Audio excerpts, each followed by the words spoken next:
Hey there, welcome to the Winx Forever podcast. I'm Lola, creator, host, and lifelong Winx fan.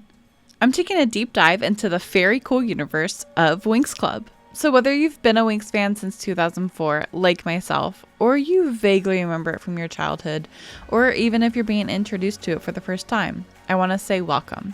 This is the Winx Forever podcast.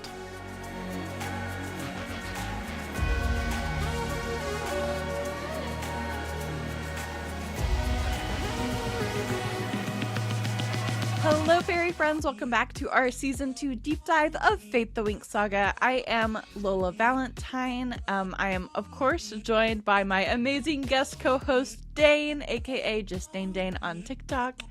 We are here to talk about season 2 episode 6. I cannot believe we're to episode 6. I feel like I say that about each one, but like it's been out for so long.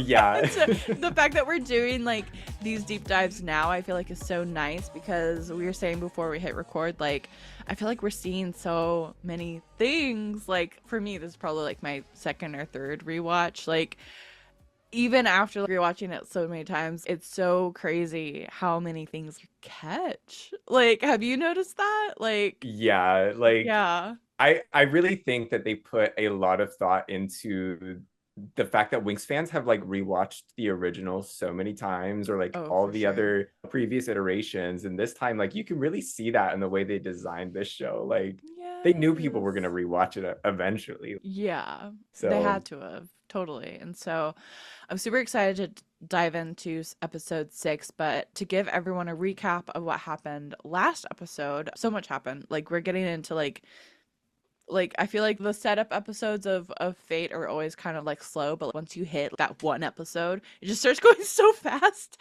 So that was last episode for me. So we had Terrace coming out to the group, which was so wholesome and nice and such a great Winx Forever moment, or Fate Forever moment.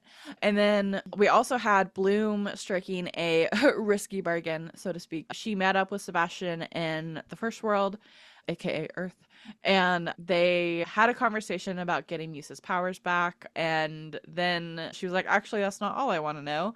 I also want to know about my past and like all these things. And so after confronting Sebastian, he shares with her the truth that Rosalind killed Miss Dowling. And with that information, Bloom, being supercharged by the convergence crystal that they tried to reignite Musa's magic with, she kind of low-key killed Rosalind. Like, just like, yeah. I mean, high To be key, yeah, fair, she was cooked. Like to be fair, yeah, like she was, yeah, roasty toasty for sure. But like, she kind of like had it coming also. Like, she like did like start to freeze Bloom to death. So, I mean, it was a little bit self-defense as well. A lot of yeah, it. She was gonna die. Like she was going to like freeze Bloom and keep her in stasis to like use the dragon flame. Like just if channel it she, straight from her. Yeah, yeah, it would have been over at that uh, point. totally. Like So, she did what she had to do. She did what she had to do. I mean, but we start off with Bloom facing these serious consequences after losing control, and as that happens, some conflict starts to loom over Solaria. And a familiar face does return to Althea one last time, which we will get into, but I'm so excited. So, Dane, do you want to kick us off with the breakdown of the episode? yeah, sounds great. Okay, so we're in the aftermath of Bloom losing control and killing Rosalind, and Headmaster Silva reveals that like Bloom won't be in prison, but she will be wearing the runic limiters we saw in season 1. Yes. Queen Luna then addresses the other world, blaming Sebastian and the Blood Witches for Rosalind's death and declares war. Cut to intro. Oh, Like oh my god. this, oh, this first scene, I have to ask, like, how did you feel like when it started? Because I remember seeing like it was nighttime and they were at the Bastion, I think. And we saw like Yeah. Riven walking with the runic limiters to Sky, and like it's very dark. It Oh, was like very season one. it's very season 1. It's very sad that Sky had to give Silva like these, like Aisha calls them torture devices. They pretty much Mm-hmm. are for fairies. They dig into your skin. They're so gross. And the way that like they just like it was cool seeing the special effects of them in Silva's hand because they expanded to then wrap themselves around Bloom's arms. We didn't get to see how they were put on Beatrix last season. So Oh like, wait, or no. did we?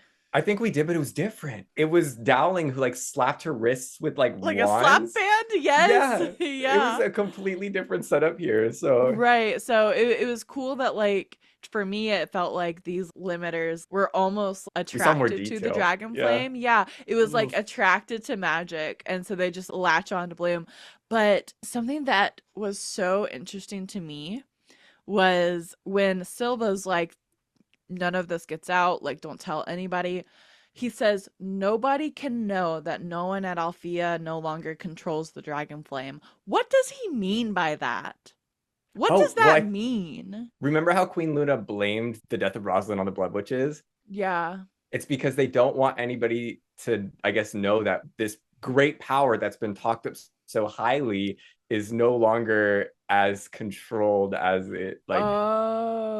as it should be. okay. Because like Bloom's magic Yeah. is still discharged, I think at least partially into the convergence crystal. Yeah. So Yeah. Cause like that's kind of what I was thinking, but I didn't like I couldn't tell if like Silva meant like Bloom can't control it either. I guess that is like what he meant. No one can control it. Bloom is like unruly and like whatever.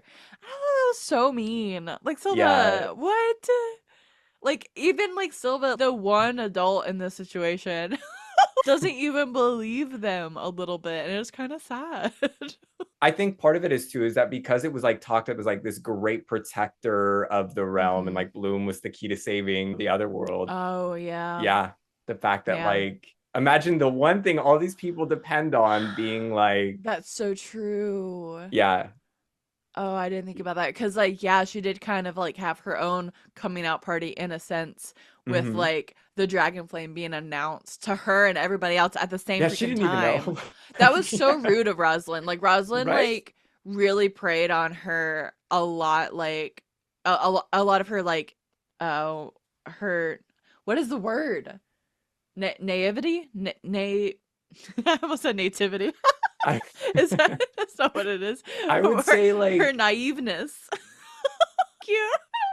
My I brain. would say her lack of knowledge on who she is and like where she comes Yes. from and like just yeah, she's a brand new. I mean, we have to think about it. Bloom hasn't been in the other world very long, so like Not very long at all. And like the one person she like really looked up to was like a mom to her, a grandma to her. I don't know how old the stallion was, but like was killed in cold blood by Rosalind and she just killed her. So it's like, yeah, there's just so many things in this it's episode. very layered. Yeah. It is. Oh my gosh.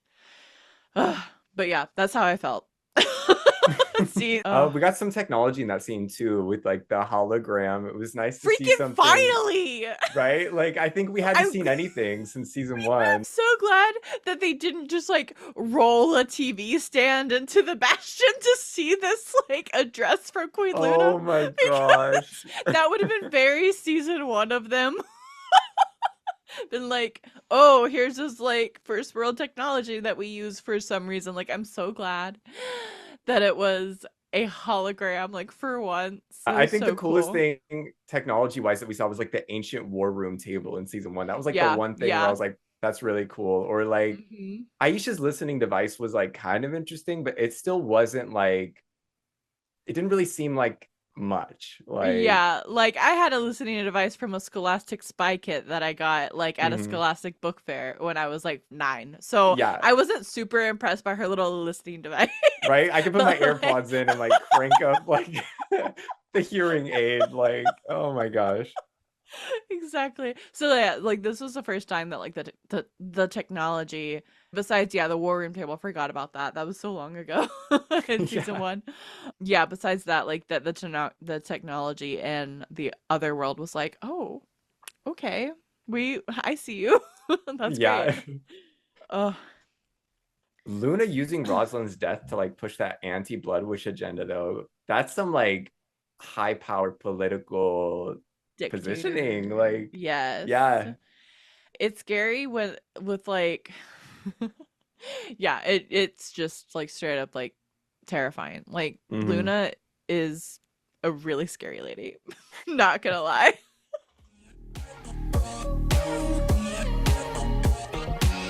Oh, but also in that address is when we first hear that like Sebastian's last name is Valtor. And the way Luna says it is so goofy. She says Sebastian Valtor. And it's just so goofy. But I just remember watching it for the first time and being like, Right? The initial for shock. yes, Yeah. for me, it was the same as like when Rosalind in the first season said the dragon flame for the first time. Right? Like Yeah. I screamed. Oh hmm my And gosh. that's something Yeah. that like only a Winx fan would know. Like I feel like anybody who's watching this show like as a standalone has no Yep. idea. And then Oh on the yeah. rewatch too, and the fact that we saw his initials earlier in the season at the bar, the SV, like it's like, Yes. oh my gosh, it all makes sense. Oh Like my god. It's so diabolical. crazy. I love that now that we know that he's Valtor, and in rewatching it, like you said, you can kind of pick up on things too. The similarities are impeccable. Yeah. And I know that everyone who knows Winx Club and saw him as Valtor. Valtor is a very coveted villain in Winx hmm Club. He's always shipped with Bloom. We know the Blue Tor ship, but everyone thinks he is so sexy and so hot in his little goth vampire-esque attire. I mean, fair, but then they're like, oh, that's who they got to play. Ian Hardwick, first of all. Okay, everyone stop.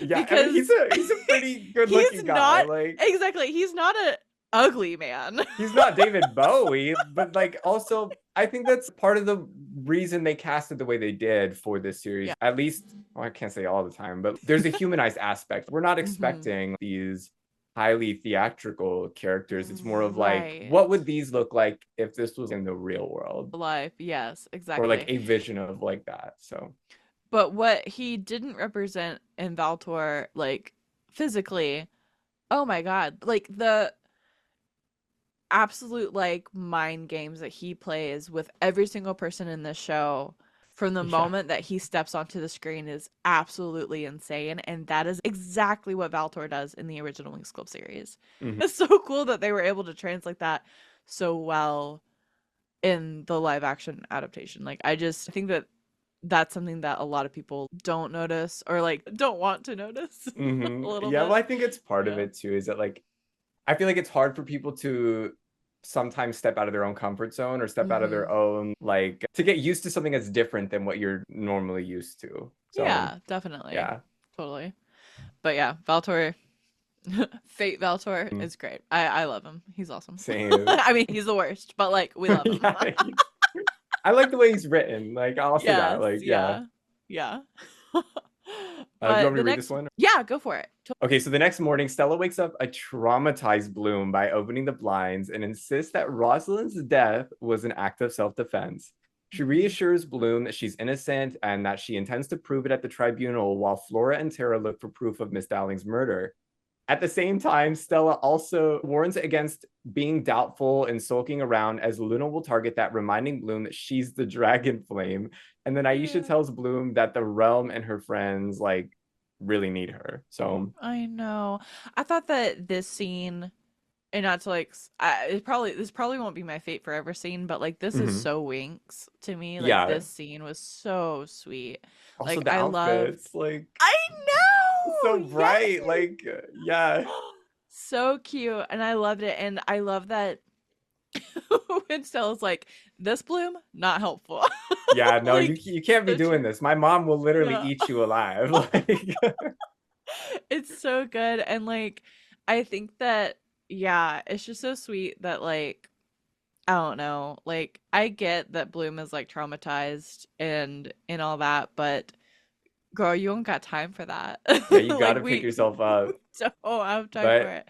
I'm glad that Oh, we get to see that though, because that's like a very real thing. Like when people do yeah. feel defeated, and not everybody has like friends who can like lift them up in that moment. So I'm so glad that hmm like we got to see that element. 'Cause that is so Yeah. Winx. Like, Oh, it is. And like yeah. even like there's so many I'm thinking of like one instance in particular, like in the original Winx Club, like well, I guess this is for next episode kind of too. Like when Bloom in Winx Club, like goes to Earth, comes back, learns more about how she's adopted, whatever. And like all the Winx are like they're comforting her in her dorm room, and like that's so sweet. Like that would be same vibes, and I Yeah, love it.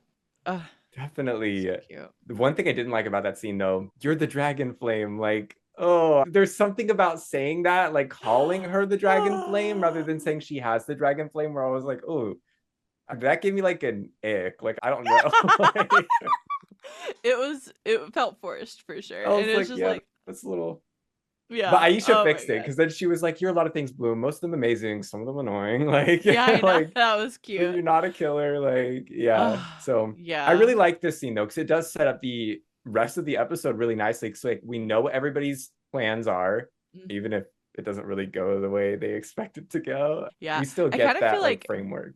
I feel like that's a theme for this season too. Like they have Hmm. these plans and they don't like. I mean, it starts right off the bat with Sol Silva's escape, rather, and like then yeah, like there's just so many things that like they plan for, and then Yeah. it just doesn't go And their he said it way. himself. Like, I think it was last episode. He said, "Life doesn't care about your plans," or like, "Life doesn't give a shit about your Yes. plans." Disguise. For real though, Yeah. like it's so true, and like that yeah, so I think that that's very like we've said like throughout this rewatch, it's been very like humanizing, like to Hmm. see like yeah, this iteration of our fairies like yeah, like fail, miss, and like this episode like there's a lot of that. So, it's really cool. Yeah, for sure. Like, just that theme of fate, like, always been in Winx Club. I know we've said it before on previous episodes, but like, sometimes you Yeah. just can't control everything. You can only control yourself in the moment. Yeah. Crazy. Oh my gosh. Troll Yeah. on Bloom's part. But that wasn't entirely her fault. She's innocent. Kind of. A little bit. She did kill her, but She had it coming. yes, and Instead of fighting, and Musa arrives to fill in Silva about Bloom's well-being and offers to help. But she doesn't have any magic, like, and still wants to stay at Althea. So that's essentially like why she's doing it. hmm Silva politely declines, saying it's not a good time right now. And then Dane actually jumps in and suggests like training Musa, which Riven is just like totally against. Like he's scoffing at it. And then the next thing they know, they're all assigned to shoveling shit in some yard. Like, yeah. I don't know what happened between like the last couple episodes and this episode of like Riven's sentiment towards Misa, because it was like the last episode he was like all for like helping Misa, whatever, like he's like yeah, he can help me train, but then now it's like hello, it's like very why are you Riven. it's so Yeah. Riven, you're so right, it is, I have whiplash, like buddy, figure it out, like make up your mind. He's like very hot and cold, I think. Like, and it's interesting because in Fate, he's like very smart too. Like, we know that he's like Yes, widely intelligent, but right.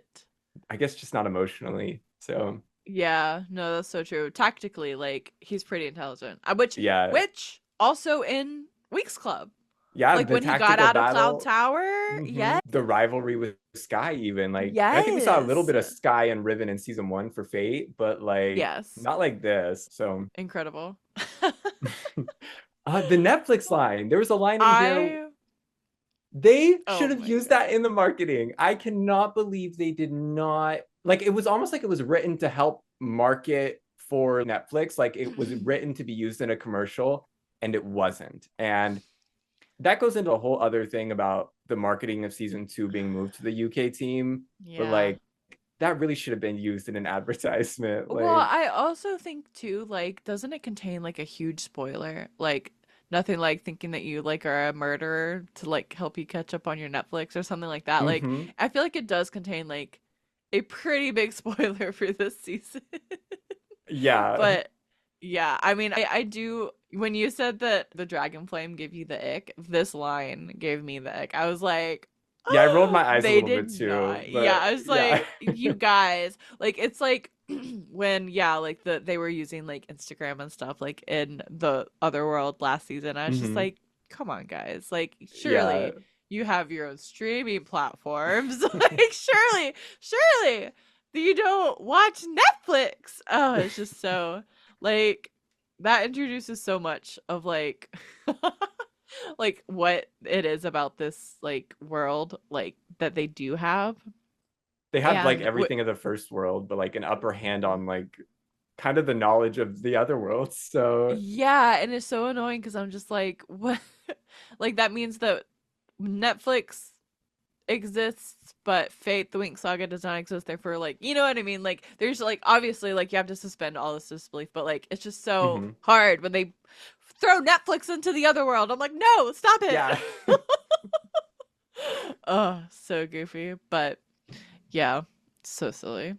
Oh, Whatever. Musa's burn though towards Riven's like Yes. he's like, oh, this isn't fucking daycare, no offense. And she's like, wasn't clever enough to offend I me. loved the back and forth. Like Oh my gosh. that was peak like Musa and Riven like Hmm. banter, and I think it's so cute. I love Yeah. it. Even though like if Riven is being like a turd, like it's so cute.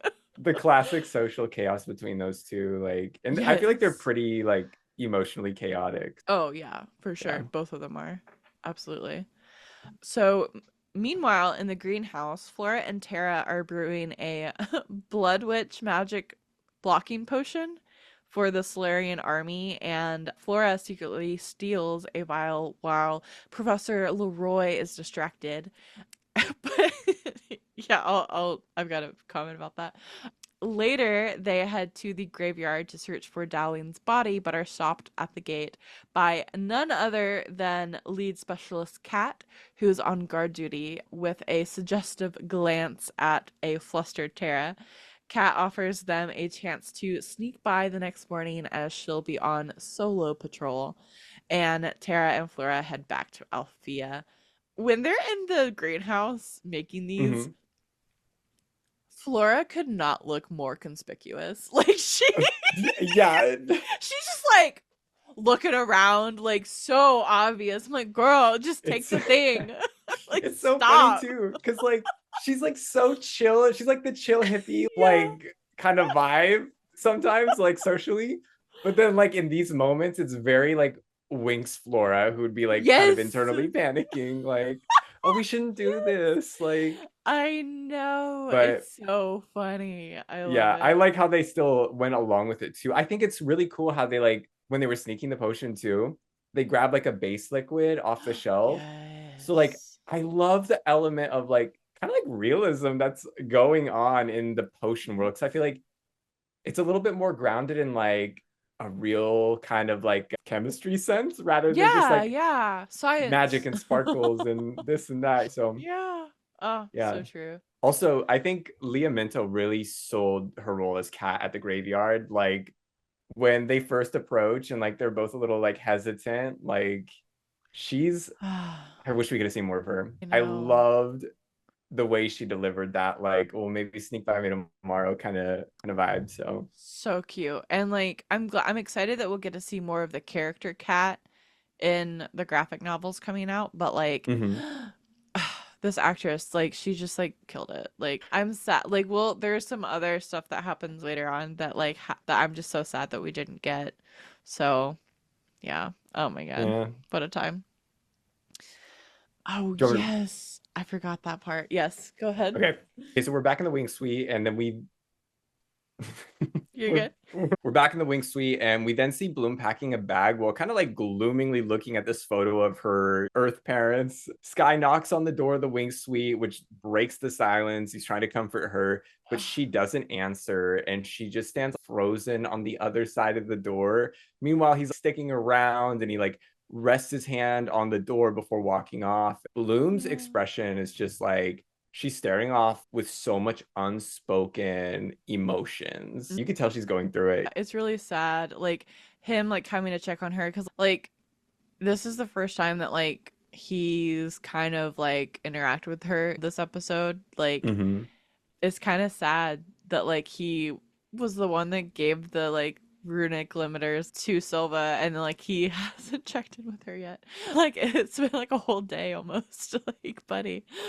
Oh my gosh. But yeah, that part was so sad. And just the I way it was hated like it. filmed too, like you can, they sold it. That's what I love about this. And that's what I'm so excited for with the 3D reboot is that like, I really hope that they use that as an opportunity to capture more emotion in the character Yes. spaces because like we get so much of that in this show that like I feel like it will be easier in 3D to do it than like 2D, at least for like at least the last few seasons of the animated Yeah. Winx. It's been like kind of flat in comparison. Yeah, it's been a struggle. Yeah, with 3D animation, you have like more plasticity. So Mm. yeah, I think it'll be exciting to see if they retain that. But it's really sad the way that they're on separate sides of the door because it like foreshadows the end of this season. And it's like right here we really see like the emotion side of it. Like there's a wall up. And that's what I love about this too, just the symbolism of like setting that up like that. Like, Yeah. oh, it's devastating. It is. It really is. Oh my God. I can't believe you're so right. Oh no. That makes me not excited for the next episode. Right. Oh my gosh. Oh my goodness. So, meanwhile, in the exterior courtyard, Aisha is trying to call Gray, but to no avail. He's not answering. She leaves him a message inviting him to a swim and apologizing for not talking sooner. But while she's leaving him this message, Gray is ignoring his phone and he's arriving at a boarded up house where freaking Sebastian welcomes him in with a touch to the forehead, which I thought was like so like Yeah, like he like hello. pushed his head in. Like I was like, oh, this guy's like a I cult leader. freak. Like Yes. Oh my gosh. But yeah. yeah, this wrecked me because like I love Precious Mustafa's version of Aisha and like, oh, she's just like walking through the courtyard trying to phone like the guy she's interested in, and it just I cannot help but like I think it's the character, but I also think it's the way she sells the character too. Like Yeah. it is just like this authenticity of like, oh my gosh, like this really immerses me and like breaks my heart. I know.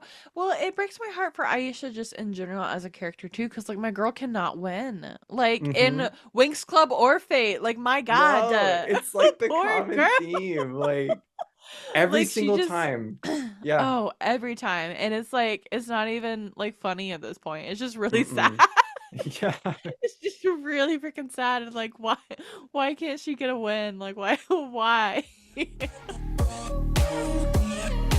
But yeah, Precious is a great Aisha. Like I love her. Like you said, like what she brought to this character is so different than what we know as like the character of Aisha.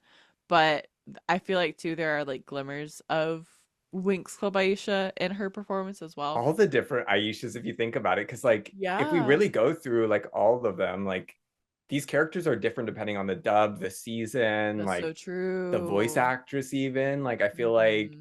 the last few seasons Aisha's been like pretty stoic and like cold, and Yeah. this is like a little bit of that but not entirely. Like Hmm. she's funny, she's sweet, like yeah. Sarcastic. Yeah, Chariz she's yeah, very yeah. sarcastic, charismatic, intelligent. Like Hmm.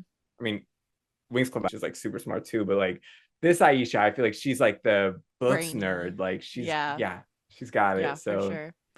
And I feel like she filled, I know we've talked about this before, but she filled the role of Tecna, like the mhm. void of Tecna in that way too in Fate. So yeah, like she's carrying a lot already. And then they give Yeah, her this emotional baggage. She's like, what the hell? Like, what are we doing right. to her? Oh my God. She's got like 4 books in her backpack. Like you know? She's carrying so much. Oh my God. So later that Um. night, oh, you got it. Oh yeah, we're at the college. Yeah, I forgot. So later that night, Bloom sneaks out of Althea and heads to the abandoned cottage in the woods. And inside, she has flashbacks of the house fire and the fight with her parents. Suddenly, Sky appears and startles her.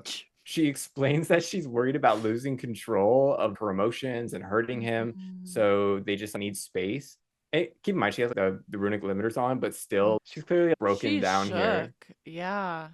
And Like, he for real. insists that like they can fix things, but Bloom wants to just like rest. And so Sky like leaves and guards outside the cottage all night, just like worried. That's so sweet. Yeah.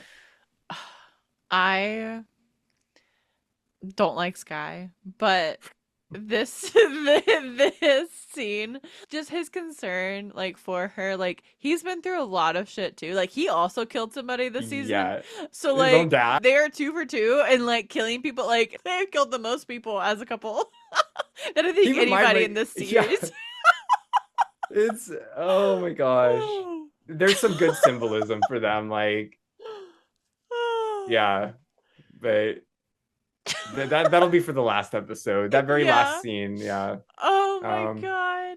Yeah, and it's just like it's so sad, but how did he find her? he Find her like out in the followed her, cottage. yeah. Like we Oh saw my some camera god. shots of like he was Yeah. like he knew he's like resourceful too, and I think Silva says that a few Yeah. times. Like he's like really resourceful, Mm-hmm. but yeah, he followed Totally her. stalked her. So Yeah, for real, for real. yeah, Oh my but it's god. very clear that like Bloom is gradually distancing herself from him at this point. Like you Yeah. can kind of see it in the way she's talking and the way she's behaving. And I guess like I don't totally blame her because he does have some like issues. He's thrown up a few red flags with his like communication style. So yeah, Yeah. and like here it's just very clear that she's like grasping the full gravity of everything and is trying to protect herself from the heartbreak of everything and just kind of like what's Yeah. going on, but also protect Sky in a way too from like And it's really sad because we've seen Bloom like since season 1 grow so much like as a fairy and her powers, like everything. And then for her to regress in this way to like what worked for her before she knew she was a fairy, before she knew she had these powers, she thought that she was just a liability to like her family. Like that's what she's doing right now. She's removing herself so that she isn't like in the first season we learned that she went and like basically spent every night at that like dungy warehouse like so that she wouldn't accidentally catch her house on fire again. Like that's terrifying and sad. And so the fact that she, even though she's grown so much, so powerful and now she knows that she has this like ancient power inside of her, like she's regressing in so many ways, in the ways that she's like connected with others like Sky, mm-hmm. and just kind of like going back to what worked for her before. And it's really sad. Yeah. And like you see not to be like super philosophical about it, but like you see that a lot in like trauma survivor like patients, for like therapists will talk about like you'll go to what is most familiar to you. And damn, like that's exactly what is happening. And it's so sad. Just heartbreaking. And I love that they showed it to us, but at the same time it's like god damn, like this is oh my gosh. Like Oh, it's a lot. It's so much. yeah. But she's definitely creating that like buffer between her and Sky. So Mm-hmm. Uh, yeah. the next morning, Dane and Riven arrive to shovel duty, only to find it spotless. And then Musa proudly explains that she did it all, so Riven couldn't have an excuse not to train her.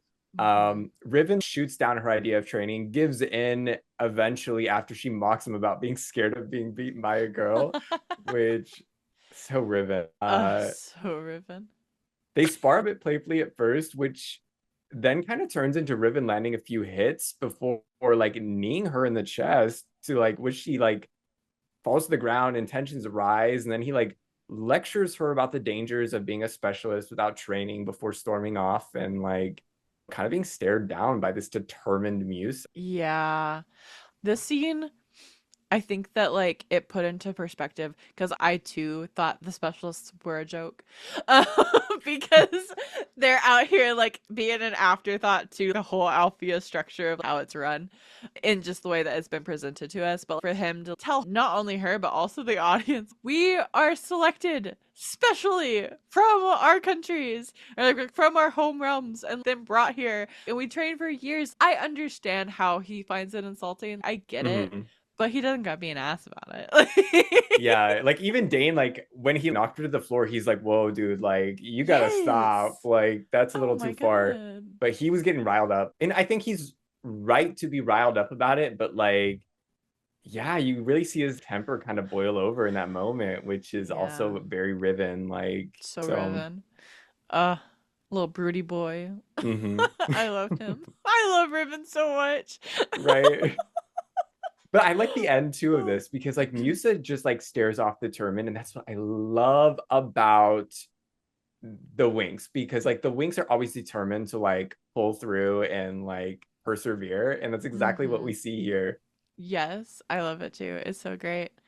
So at Althea, Queen Luna arrives for Bloom's trial, and Stella greets Luna while like Beatrix tries to like comfort Bloom in the secretary's office. She's saying something like, "Oh, killing Rosalind was the best thing you've ever done. Don't forget it, girl." Like, it's That was that was the best like girl moment before like, Beatrix. wow, B, that's nice. Like, but Yeah. then like once Luna enters Rosalind's office, everything changes. Like everybody kind of perks up a little bit. Stella Mhm. then like details their plan. So she studied settled law to like counter Luna's legal maneuvers. So like using another case as like precedent for this in case Luna tries to block anything. And then Tara and Flora are like also at the same time searching for evidence of like Rosalind's crimes. So we've got people on a little quest over in the graveyard, and Yeah. then overselling Aisha's powerful family, who are like energy suppliers for half the realm. This like puts massive pressure on Luna for a fair judgment because she can't piss them off. Like You're they right. literally say Yeah. that. Like I think it was Stella who said that. Like you're my mom can't piss them off. So Mhm. Stella then stresses the importance, though, of like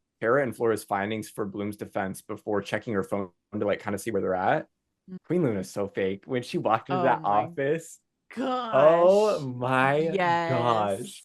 Like, I'm glad that we got to see the plan laid out, and these girls like are on to Stella's mom, kind of like being a monster Mhm. because they're friends with Stella, and Stella's kind of They explained, and know. they've all Yeah. they all know, like, Yeah. Yeah. but especially Aisha. Ugh. I feel like Aisha kind of has a little bit more over everybody else because like she's heard it firsthand how fake she is. Like, yeah. Yes. Yeah. Um, Absolutely. that season one moment was bad because like when Stella came out of the office at that time, like Aisha was like mortified. She's like, Stella, are you okay? And she's like, of course Yeah. I am. And like she walks off and Stella had no clue that like Aisha, It's listening. Yeah. yeah. Yeah. So Man. I forgot all about that. right. God. It's Yes. oh, so this is like kind of Wow. like a part two-ish, like or an extension of that. Like there's Yeah. so much to consider in how these interactions are taking place. And I think that's a that one just spooks me a little bit. Like this Yeah. lady is truly something else. Stella tricks in the water moment. Oh my gosh, that I cute little like, oh, know. here's the water, just how your mom likes it. That I was love so that. cute. And like Like, the little look that like Stella mhm, gives, like Beatrix. I cry. I'm crying. right. Oh, So sad. I'm not speaking ready for the of, last episode. I know the last episode is gonna be something else, but It's gonna be rough. uh back in the graveyard though, like Tara and Flora approach Kat and like Tara playfully bribes her with rare to buy in rock snails that she harvested herself, which is like it's so sweet and like so cute, but also like So so out weird. there. Yeah. It's so weird. But what's great about this though is that like Tara's like, I thought like I could cook them for you in like a date type situation. And Kat is just like astonished. Like she's like, oh my gosh, this girl really went out of her way to like do all of this. Yes. But she reveals she's back with her girlfriend Francesca, like the one that we've Yeah. literally only heard of by mouth, because like we didn't get to see her previously. So Yeah. Yeah. yeah, dirty editors. But like, So yeah. gross. Like Yeah. I Oh think my that that's like God. what bothers me the most about that is that like we know, like you and I know, like that, yeah, That was supposed to happen there. didn't happen, and then they wrote it Oh like my it was God. common knowledge, and I'm I like, come know. on, And that was like, that, right. I think that that is so, oh my God. That's just bad art. Like, that's yeah, just bad. Like, yeah. they just, they wrote a bad song, Petey. Like, it's just not good. You Like know you that can't just like reference. cut out like Okay. you Like, can't it's just just like not cut out great. the yeah, like it's like cutting out like a verse from a song and then the entire song changes. Mm-hmm. Oh, Mm-hmm. we're just gonna go Mm-hmm. with it. We're gonna cut this part off. Like, Oh my God. oh my gosh. I can't believe they kept this in. Like, I really Yeah. can't. And it's like, I would have cut it. Like if I were the editor, that would have been yes. gone entirely. No, Like, absolutely. That would have made no, it still doesn't make any sense. It doesn't make any sense to mm, anybody. Like, but like you said, we know because we are weirdos and we know way too much about this show. yes. Like, we know, but like, But also it's their fault too, because they screwed it up the editing. is. Like they made it obvious that something was there, but they made it obvious that they didn't do a great job cutting it. And that seems to be a reoccurring thing. I'll especially in next episode for Yep. the continuation editing for some of the scenes is like one moment somebody's got tears on their face, the next Mm-hmm. moment They're gone. nothing. Yep. Come Yep. on. It got a little sloppy. I'm not gonna Yeah. lie. It got a little sloppy there at the end but it's still miles better from last season, which is saying a lot. Like Even the with hair the changing inconsistencies. entirely between shots. I'm like, oh my gosh. Yes, I'm So crying. Yeah, so yeah. like we'll take what we can get, unfortunately, for this, but like still, the snails, I died every time. I'm like, girl, what? But that's such a Tara thing too. If you think about who Yes. she is as a character, Oh like yeah. it makes Oh yeah. perfect sense. And then I think I'm so glad that like Kat recognized that too, because like Kat was like Yeah. amazed by that. She probably loves those things. I guess they're like a Yeah. delicacy, but I yeah, that's guess, but it was just so goofy.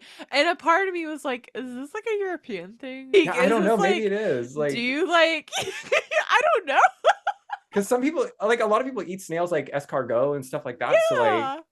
yeah, I'm guessing that's I like guess it's like a so thing. like I is don't that know. like a grand gesture? Is like are people selling like tins of like snails on Valentine's Day? Like what is happening?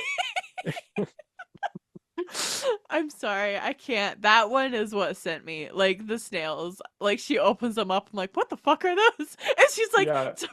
rock snails. It's like, what? I'm like, oh, I wasn't expecting that. I'm so sorry. That just gets me so Oh, much. I would have Oh my expected god. something like different. Like I was expecting like chocolate or like I so know. Or yeah, like just but something or like maybe like something magical, like a magic like plant that like could help her like with her training or mhm, something. Like something that was gonna be like more like, oh yeah, totally. yeah. I'm sorry, that is just so goofy. Okay. Oh. But yeah, this is so disappointing though, because like despite the awkward and tight timing, like Kat appreciates the snails while also being somewhat thrown off by like what just happened. And then the Harveys Uh-huh. like quickly enter the graveyard. And Yeah. this whole scene, like towards the end, I'm just like, oh my gosh, this is so heartbreaking. I feel you know who I feel the worst for? Is Flora having to witness all of this. Yes, yes. She's just And like she's over looking here away like too. Yeah. Yes. she's just trying not to make it like it's already so awkward, but then she had to Oh my be there for all gosh. of it. Yes. She like perks up. She's like, oh, and like turns and Yeah. like you can see it on her face. I'm like, oh my gosh. Embarrassing and like she I I could just love hear that. her. I just like hear Flora say like, "Man, I told you the snails was a weird idea." It made me think back to that like awkward scene with Gray and Aisha on the chair in episode Yes. 3. Like, Oh my oh god, my gosh. yes. That's what I love. It's because it's like it adds like a level of like comedy to the whole thing Mhm. too. Oh my Oh, it's god. funny. And I also think it's so funny that like too like Bloom is on trial for murder Hmm. and Tara's like, "Let me just like do something real quick." Let me just like let me like try to like yeah, like get like I'm gonna brownie slip points this with my in like the middle crush. of this. Yeah. Like, Yeah, like it's oh my fine. gosh. Bloom's like whole like Destiny's not like writing on us like finding proof of like Dowling's murder or anything. Like it's fine. I Yeah, can do this real quick. I can flirt real quick. It's fine. There's always time to flirt. Like it's fine. right. Oh my god. That's even more of Speaking a reason of, why like they shouldn't have kept it in. Anyway, but yeah. Sorry. um, speaking of, in the graveyard, time is ticking for Bloom's hearing. So, like, Tara ignores Flora because, like, remember, like Flora and Aisha making that like comment while they were when was it during the mixer? Like, Aisha's like Yes. trying to rush, and then Flora's like, "No, stop for a minute. Like, cool down. Like, we got to talk about this. Mhm. Like, we got to talk about your feelings." Yes.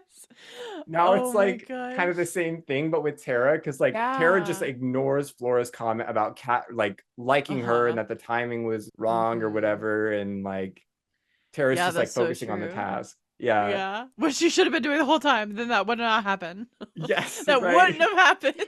But that's also part of it. Sometimes timing is everything. True. Oh But my. Flora then pours a special potion like, from the vial she stole, I assume, explaining Hmm. that it reacts to powerful fairy life essence that fairies release upon death. So that's like a really good piece of lore info right there. That like, Yeah. Yeah, fairies, like when they die, they release life essence, and that's exactly what happened when Rosalind exploded. That big blue, like Yes. that was her. Like that Yeah, wasn't that Bloom. was. Bloom's, yeah, Oh. no. Get even more magical content when you follow Winx Forever Podcast on social media.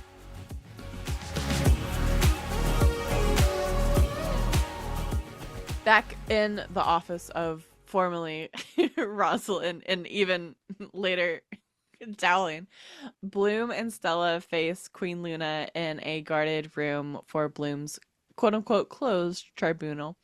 Stella claims to represent Bloom as her advocate, which Luna initially rejects, but Stella counters with her rejection, citing a legal precedent, aka a settled law that she studied up on. So Luna reluctantly concedes and details the charges. A respected Rosalind is dead, and that Bloom confessed to Silva the night before that she is the cause. And then Luna asks Bloom for an explanation. I hate Luna. She's the worst. Yeah. I hate her face. I Mhm. hate the way that she walks, the way that she talks. Oh, I'm sorry. I just don't like her. We see why she's like royalty here, though. Like it makes so Yeah. much sense. Like, Mm-hmm. but yeah, and I guess I kind of see why she sees it the way she does too, from her like perspective, because that's like a big part of this show is everybody's Right. competing perspectives. But Mm-hmm. Yeah. still, there's something at the end of this that we'll get to that's like, oh, that's diabolical no matter what. Yes. Yeah. Stella's comment about Arthur's scandal, like using that as like the legal precedent, is so good. I was like, oh yeah, It's because you could tracks. see It it all. Yeah, tracks. you could use, Yeah. you could like kind of like think about who Arthur was, but then also seeing like how pissed Luna was at Stella doing this. She was like, oh Mm-hmm. damn it, like yeah. Yeah.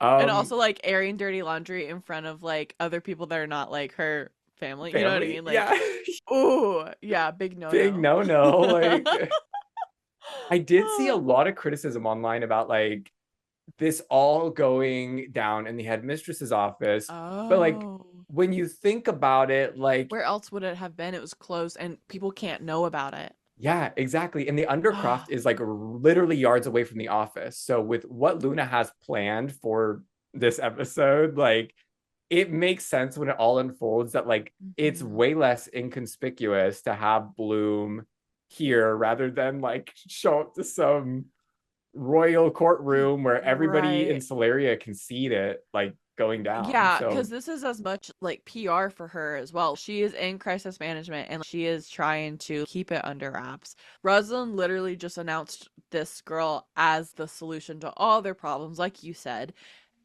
She can't have this. Literally, they would never financially recover from this. Like, no. it's not gonna work. He can't So control the yeah, dragon flame. Like she killed that mistress, everyone. Like, yes, oh yeah, my like that's gosh. not a good look for anybody, and so anybody Yeah. involved. It's not a good look for Rosalind, who was Mm-mm. so highly esteemed by her peers, Or Queen like, Luna. Imagine if or everybody Queen found out Luna. how evil Rosalind really was in that moment. Yeah, Like, yeah. oh. So, yeah, so like she is, yeah, trying to save face and cover her ass. Like this makes total sense why it was Mm-hmm. in the head mistress's office. Which, Absolutely. yeah, it's so Queen Luna too. If you think back to like the cover up of like Aster Dell and like what happened there, Dude, like, yes! yeah, She's like been this in is, cahoots with Rosalind literally this whole time. yeah. I forgot about that too. Oh my So Countess Cassandra in ways like that, like dude. that energy, but then Yes. like also Diaspro's mom, like I think I talked about this previously, how she like resembles, the actress resembles Mm. Diaspro's mom as seen in like the comics and even briefly in the Yes. show. Like it's very, Queen Luna is just dark. Like she's dark Yeah. sided. Like Ooh. She is the moon. yeah, oh my Literally, gosh, like we've talked yes. about how like in the show the differences in like Stella as a character in Winx Club versus Fate. Stella was much more like attuned to her father, King Radius, the sun, and then Stella in this version of Stella, her main parent being Luna. Everything makes sense why she Yes, is what I she didn't even think is. about it like that. Yeah, Oh my gosh, yeah. yeah. And I think it's like kind of the opposite of what we've seen from Winx Club in the past few iterations of like fairy of the shining sun rather than the sun and the moon. So like Hmm. You know what I mean? Yeah, Oh my gosh, it's yeah. so crazy. Oh man, Wow. I still love Stella, even in Fate. Like she's still my favorite. Hmm. She is. I feel like that's like the great thing about any Winx Club story, though, is that even in some of the not so favored versions of this show, there's always something that if you look like if you look for it, like you can find Yeah. something to appreciate. Totally. And as much as we hate talking about or hate having Rainbow and Eugenio talk about whatever the hell the Winx DNA Winx is, DNA, yeah, I already knew what like you were gonna say. Like it's like it's so annoying, but it is so true when you look at every like iteration of Winx that we have had over the past 20 years. Like Fate does have like the core components of a Winx Club story. And whether or not fans want to see those, like that's a totally different it's in the eye of conversation, the you know? beholder, you know what I It mean? And I is. think there's a lot to think about too. There's so much Winx Club. Not everybody has seen everything. Like, That's so true. and we That's so even just true. saw some new stuff recently with Magic Bloom, for example. Like the Yes. fact that it was almost like a gothic academia kind of vibe, kind of like what we see here in Fate. Like, oh Hello. my Yes. gosh. Like that's And even in the few clips that we've had, like the grainy clips that we've had floating around for a few years since the mm-hmm. 15th anniversary, you can see that kind of in the first iterations of Magic Bloom too. It looks so like dark and like almost like Witch from Disney. Yeah. Almost like that dark. And so it does feel, yeah, it feels in the same vein. Like it has Winx DNA, I'm just saying. Yeah. So in the graveyard, time is ticking for Bloom's hearing. Like Tara ignores Flora's comment about Kat liking her and focuses on the task at hand. Meanwhile, Flora pours a special potion explaining that it reacts to powerful fairy life essence that fairies release upon death.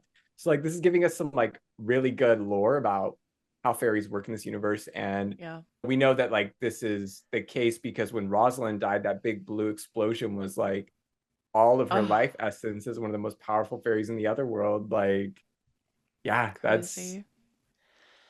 which I will add real quick. I just thought about it. The concept art for that, I don't know if you've ever seen it, but like Mm-mm. originally Rosalind was going to have a halo and wings. So Oh, yeah, we would have seen that in that wow. moment. Like, That would have been cool. right? Man. But I guess they left it a Uh, little bit more like inconspicuous. yeah. I do.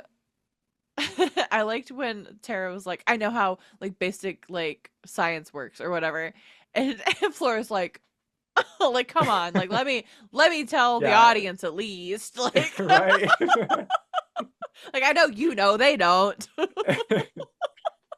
That was like it wasn't a fourth wall break, but it like it could have been. It felt so real. It felt so good. Yeah, Oh my but they gosh. hope that like this the potion that they pour is gonna like reveal where Dowling's hidden grave is beneath the smoke that Hmm. like now engulfs the entire graveyard. And I love how like the magic here isn't so fantastical that like it's unbelievable yet, but like it's also Yeah. like it's like more of like kind of like a chemical reaction. Like that's kind of how it feels like in this Yes. moment. Yeah. So I've heard one of my favorite authors says this. She says magic is just science that we don't understand yet. yeah. And so like yeah, that's like so true. Like I love that. Like they're yeah, like it feels like realistic to like believe. Like you said, like it doesn't feel like fantastical enough to like not believe it. Like this is science. This is a chemical reaction. It's cool. Yeah. Back at the tribunal, tensions rise as Luna rhetorically asks Bloom if she's accusing Rosalind of murdering Dowling. Stella backs her up, pointing to Rosalind's dangerous training and experimentation, but Luna dismisses it as unfounded speculation and hearsay that only damages Bloom in this situation, Mm, demanding further physical evidence as like Stella shoots Bloom a very anxious look. yeah. Oh my gosh. Yeah, like go Stella, but like at the same time, like the fact that Bloom has to prove her innocence here Like because of what she how? Like it it's feel she can't win. Like it doesn't feel mm-mm, like I mean none of it feels fair. Like it's not, because it's It's not. And not. Yeah. Luna like went into that room like to do one thing, to like find her guilty and then like lock her in the Undercroft. Like She went in there there to was cover it no up. other outcome. Exactly. There was Yeah. no other outcome that was gonna happen. And it's kind of sad. Like that, yeah, that She's really thought it through. Like, yeah, yeah. yeah. Oh, so sad.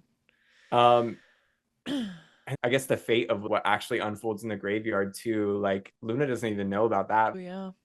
but it just happens to play out that way because you can't like predict every outcome. So, Mhm. but yeah, like I genuinely think she wanted to imprison Bloom regardless. Like Yeah, it's it didn't it's matter what obvious. she, yeah, absolutely. Speaking of which, meanwhile, while all this is happening in the graveyard, their search kind of hits a snag as Flora and Tara use the potion. It's revealing a single smoke-free patch in the ground. Obviously they're confused as to like why Dowling's body isn't there. Meanwhile, in Bloom's tribunal, it's stalled as Luna questions Sebastian's story and demands concrete evidence. But back in the graveyard, Tara is sensing something in the ground and she uses her magic to unearth it. And it is seemingly this dead plant pod. Obviously, it leaves them frustrated and empty handed for Bloom's tribunal. Dead ends, literally, everywhere. Yeah, But literally when dead end. Like, literally, when Tara's like, hold on, wait a second, let me do something. Flora was like, what are you what are you doing? doing? She was so worried that she was about to dig up a dead body. Mhm. Like, girl, same. Yeah, like the look on her face, like I was like, oh, this is she's selling it right here. Like, I swear, oh when my that thing popped gosh. up out of the ground, I was like, is that Farrah's head? I was like Mhm. so scared. I was like, oh no. Right. I was getting flashbacks to like the Aster Dell skulls, Oh like when my Bloom was with God. Beatrix, and she's like, "What the hell is Yes. this place, girl?" Like, Ah, oh terrifying. yeah. Oh. But no, they psyched us out. So Yeah. I wonder if had Bloom killed Sebastian, if she still would have been put on trial anyways. I don't know. Like, because I feel like if she had killed Sebastian, Luna easily Luna, could have used that as a reason to like say, well, you still killed somebody in the other world, so I'm gonna lock you up no, anyways. because I think that she could have spun it.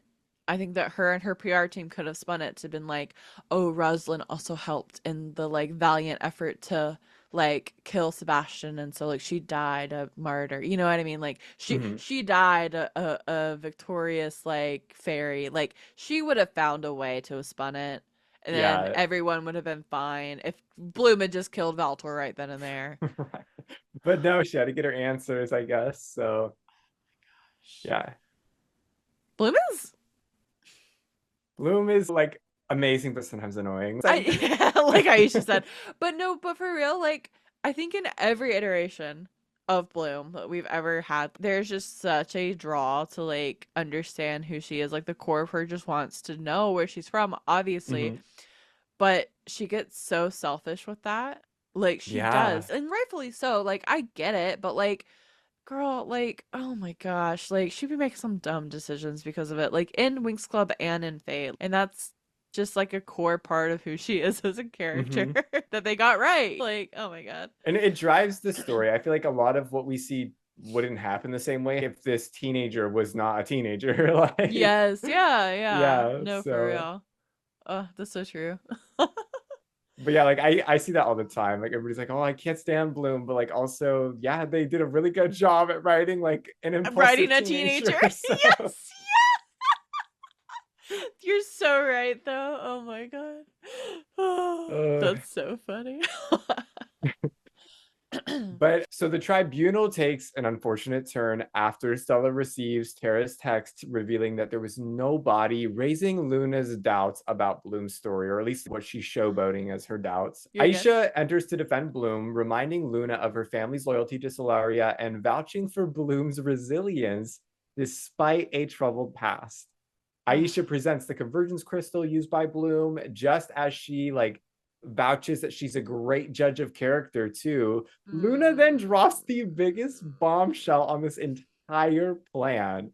Aisha's been dating Gray, a blood witch with forged records, shattering Aisha's like entire credibility defense, like just gone in an instant. And So sad. yeah, after Luna like chillingly dismisses her, Aisha desperately rushes over to Beatrix's desk and like asks, like demands, honestly, to like verify Gray's records. Yeah. But yeah, this scene was a jaw dropper. Like, do you remember how you like kind of like were when you saw this? Because like I I, remember just being like I know. shattered. Well, yeah, it's gut wrenching. Like, it's so sad.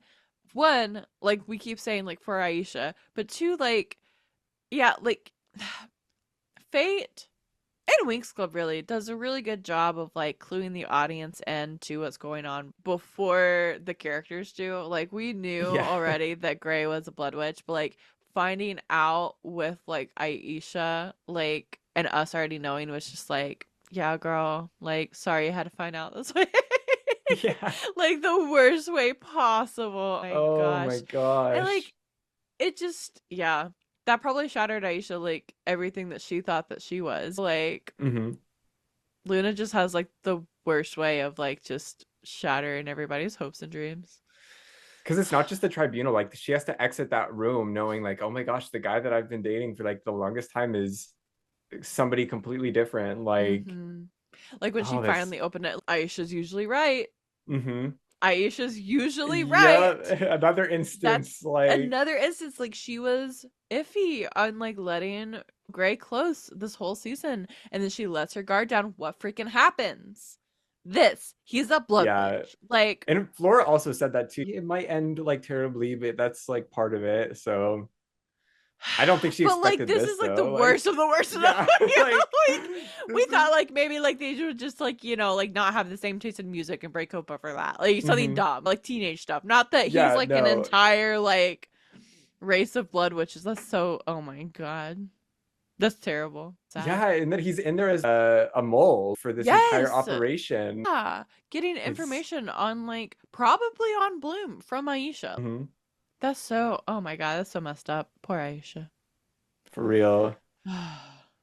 But yeah, I Oh, hate and then it Luna. gets worse. Yeah, it gets way worse. Oh, yeah. So the tribunal takes an even more shocking turn when Luna reveals that in the letter from Stella to borrow the convergence crystal, that is probably like the reason why we're all here. She included a warning about Bloom, despite Bloom's explanation of self defense and admitting to wanting to kill Rosalind for hurting this Dowling. Luna deems her a threat to the realm and sentences her to be put into stasis, which is where Rosalind was, for to be reevaluated after 20 years. That's diabolical. That's insane. Stella protests, but Bloom freaking just accepts the verdict, surrendering to her fate, so to speak. But she's then led into the Althea Undercroft, which is conveniently placed underneath the the right where they are having the tribunal and the headmistress's office. But then we cut briefly to an oblivious yet concerned Sky gazing outside his window. Then Bhavani sympathizes with Bloom's lack of guidance, which Bloom agrees as she becomes engulfed in the magical blue stasis cell. Yeah, when Bhavani like said that about like, sorry you didn't have a fairy mom, like, Then Bloom's like, me cool. too. Yeah. Yeah, like, cool. Don't put me in the stasis Oh, thing. that's Like, oh my gosh. but then it's like everything that happens in this like in these moments is so telling from the start of the episode too, because like Bloom was so defeated. She kind of had a feeling of like maybe what could Yeah. have happened or what was going to happen. She at least created like a buffer for it. Hmm. Not that that does anything for the outcome, but like she yeah, this is just so crushing. And the fact that like Luna weaponized that letter, like knowing that Stella wrote the Classic. letter. Classic. Oh Classic my Luna. gosh. And that's the letter that she was talking about when she was sitting on the bench with Beatrix and gave Yeah. her the drink. Yeah, I wrote a letter to my mom playing nice, and look where it got her. That is so true. And Every but plan has too, holes, I guess.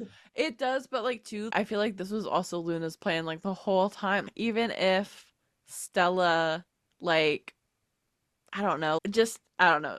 Luna's so manipulative that even with Stella like playing even by Luna's rules, Luna is still the one like controlling the match. You know what I mean? Like she's Yeah, still just like awful. Oh my god. it's sad. Yeah, like Abby's performance here though, like when she's recounting everything and we see like the tears stream down her cheek, the I know. cinematography, the acting, Yeah. the emotion, like this whole thing broke my heart. Like I cannot watch this scene without crying actual tears. Like it's Oh. just too much. Like, Yeah. but It's a that's what I love lot. about this show is that like, it brings all of that out to where you're like, oh, this is so nice, but so Mhm. terrible. Like, Yeah. so Oh my gosh, and the next scene. Oh the no. aftermath. Yeah.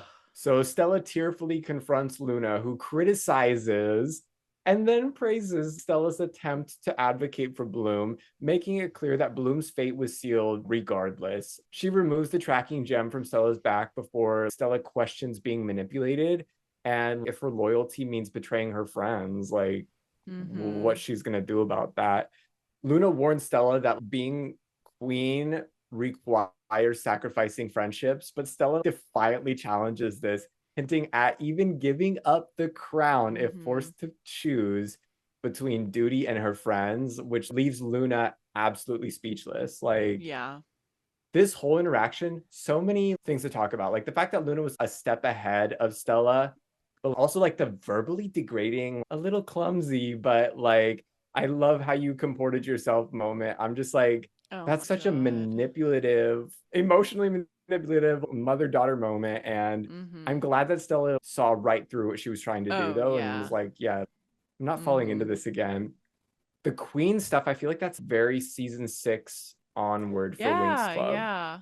Like we saw it in Un- Queen for a Day. I think that was one of the episodes. And then mhm. I think I've heard in season 8 there's another moment like that. But It I have to ask, what did that last line remind you of when like she was like, if I have to choose between like my privilege and my friends, don't be surprised at what wins. Did it remind you of anything specifically? Because there's one moment in the original Winx Club where I was like, Wait a minute. it was a different Wait. character, but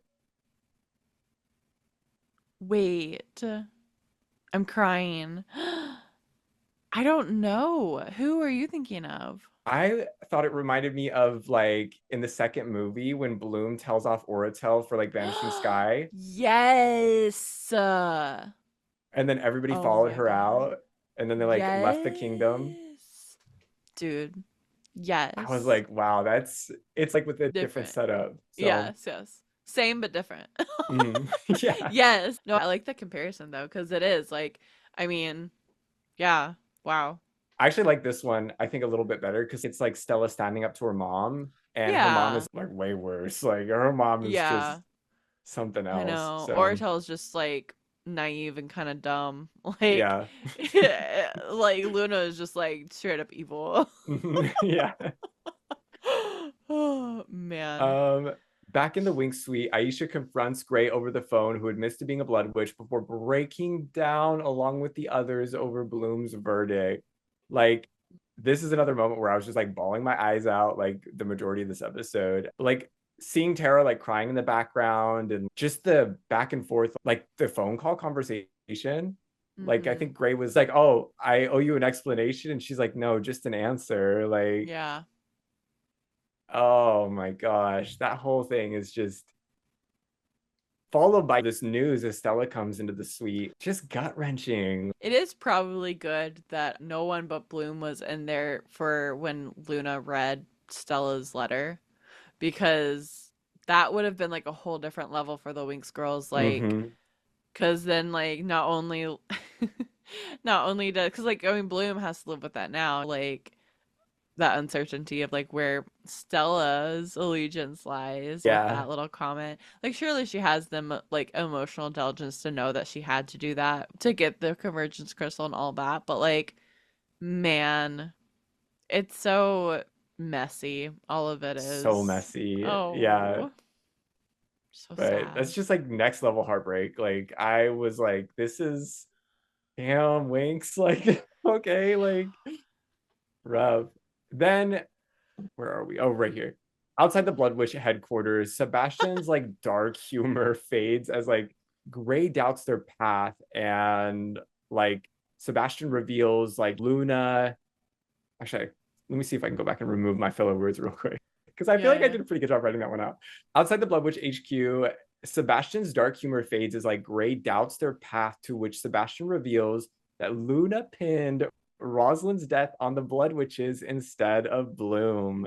Fueling his Mm-hmm. hatred, he doubles down, saying that fairies have always wanted to exterminate Blood Witches and that they have to fight back. So like Gray's over here trying to like see the other side of things. Meanwhile, Sebastian's like telling some Romeo and Juliet like come to Mm-hmm. like reality moment, like, oh, this is kind of like messed up. Like Romeo's a jerk. Yeah. Like, yeah. And then like this whole thing is like just throwing more fuel on this already huge fire that doesn't really need to like totally be there, but at the same time, like you see Yeah. why it's there. So Yeah.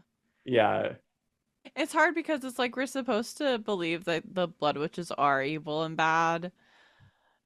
And I think that we see this a lot. Like, we've talked about how gray things are gray, how Mhm. gray things are. Yeah.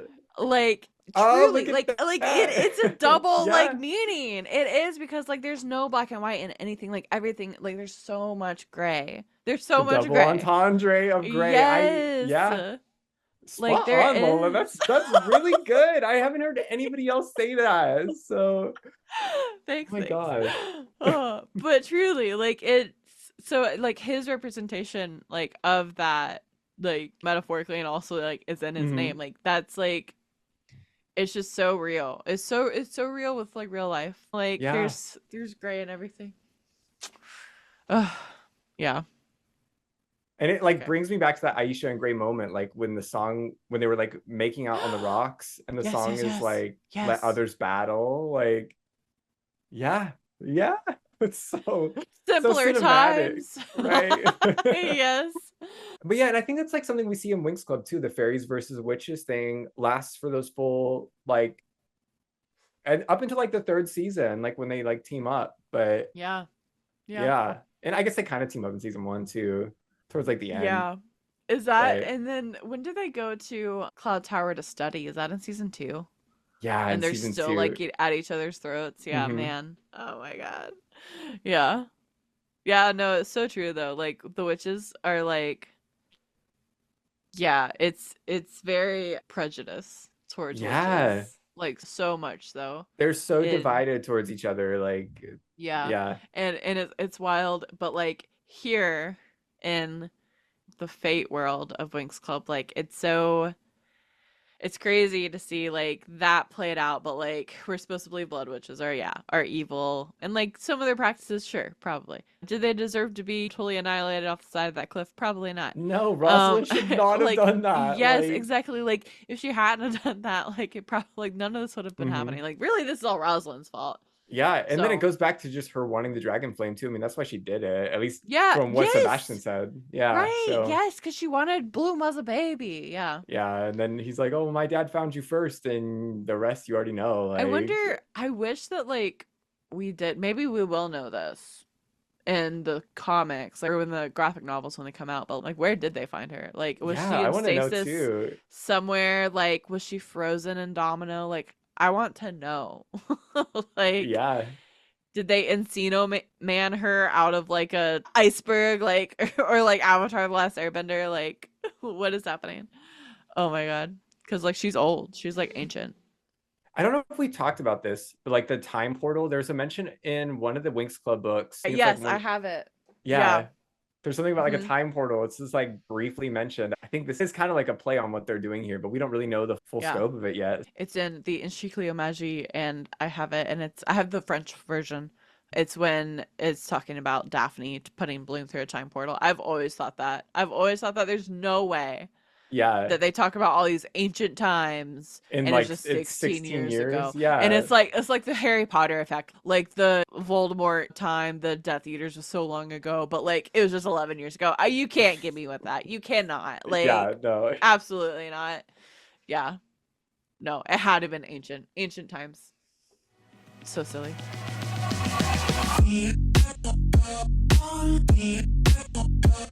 You're listening to the Winx Forever podcast.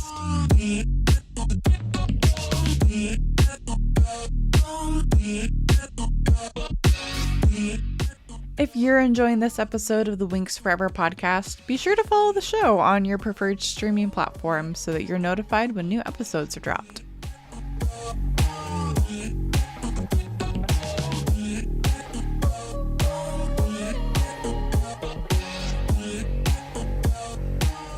Hello, fairy friends, and happy 20 years of Winx Club. I'm Lola Valentine, and I am happy to say that the biggest Winx Club fan project to date is now available for free at magicalmemorieszine.com. It is 354 pages of pure nostalgic Winx fun, and I hope that you check it out. We had a blast making it. It took us over a year to plan it and gather fan stories from across the world, your stories from across the world of growing up with Winx Club over the past 20 years. And it's just been such an honor to get to create this love letter for the fandom. So thanks for being a Winx fan, and we hope that you enjoy the Magical Memories fanzine. Download it now for free on magicalmemorieszine.com. And now back to the show.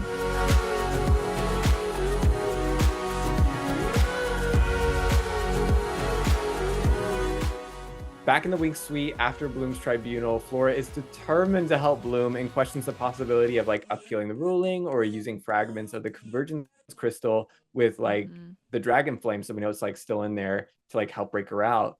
Meanwhile, Stella's like explaining that her mom's decisions are final and that Bloom's given up, like that they didn't really see what she was like. Yeah. But like as Flora tries to rally for like optimism, Tara bluntly states like it's over and like urges for Flora to read the room. And then she walks out. Yeah. Yeah, which like is crazy coming from Tara. That's how broken like these girls are. Like Tara is like Yeah. the like optimism like queen, and like even for Tara to be like that, oh my gosh. But like also like I'm so glad Flora is in this season because like they Imagine if she needed wasn't, her. right? Exactly. Because They needed her in this. yes, like she walks out, but she's not done. No. And She's that's what I mad at all love. of them. Like she's Yeah. so pissed at all. She's like, "How dare all of you like treat Bloom like this? Like I just got here and I know this is wrong." She even made a point. She's like, you know her, right? Like, because Yeah. like she's new to the whole thing. And so like, yeah, it's just I love her determination regardless though, because it says a lot about who she is too, like as a Yeah. person. And I think that that's like you can't push life away. You have to act and like you have to be true to yourself. And that's exactly what she does with what happens Yes. next. And I'm just like, oh. And it kind of goes back to that back and forth thing that she had with Tara previously, like with the Eldwin amalgam and like the doubts. Like she's just gonna push right through. And I think that that's it's really good. So at the Bastion, Saul briefs the specialists on a covert mission to attack Sebastian's hideout to end the war before it starts. Skye arrives late but insists on joining, preferring action over waiting for tribunal news. That is when Saul reveals Queen Luna's ruling, and we then see Skye just fuming through the Undercroft trying to reach Bloom's cell when he is intercepted by Solarian guards. As they drag him to a cell under Bhavani's orders, he shouts for Bloom, who is still trapped in the sanctum, which is so sad. This is the scene that we saw in like the trailer for this season, and it's just like it's so sad. Yeah. Also, like This whole episode is so sad. yeah, they really sold it. Like, Yes. and I think it's like just what's nice about like young adult fiction in general is that there's typically this like big emotional like spark with it. And I think like in plots like these, it's so there. And like it's a bright one, like when they really light it up. And I think here is like, oh my gosh, that has Great to suck for example. Skye. Like he's Oh, all yeah. composed, and then all of a sudden we see this jump cut where it's like 0 to 100 of him storming through the undercroft, which means he's probably gone through some other guards, like, Right. Oh, that's and so true, though. yeah, Woof.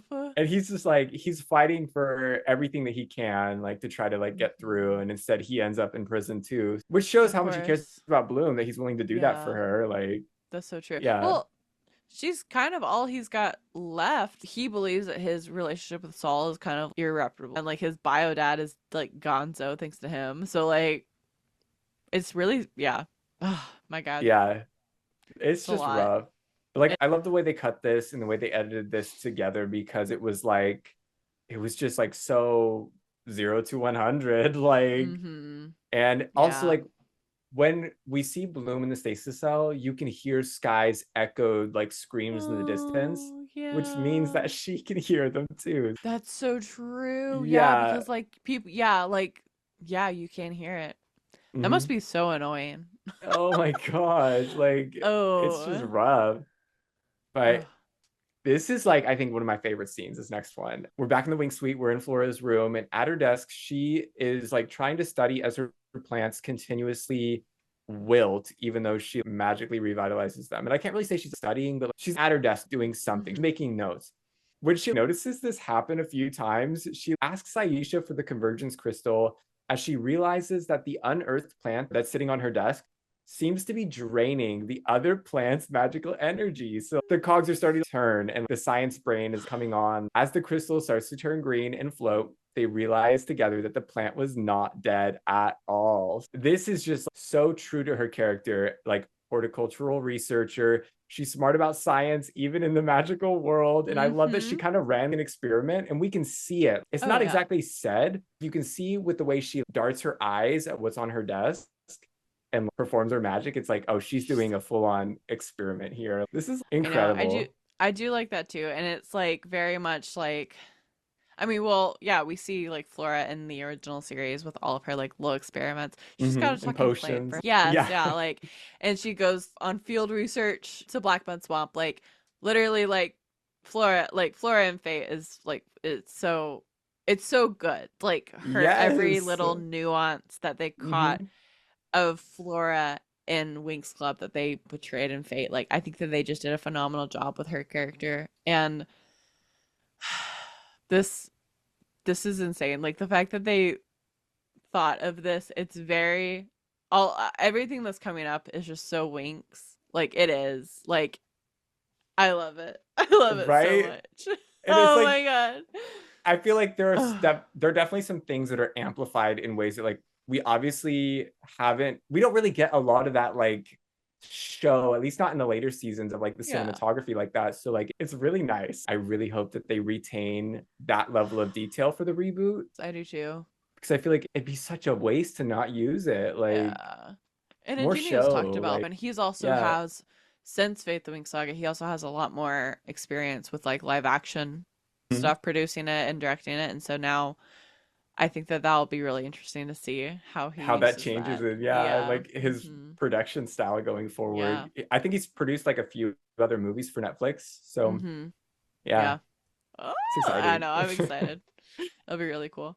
So, in the Sanctum cell, Bloom remembers what Aisha said as she imagines a different life where she had a fairy mother, as she kind of sheds a tear in the stasis form. A comforting hand wipes away as she awakens to see freaking Miss Dowling and the rest of the Wink Suite members who have come to free her. I was not prepared. I was Right? not emotionally, physically, spiritually prepared for this scene. Oh my god.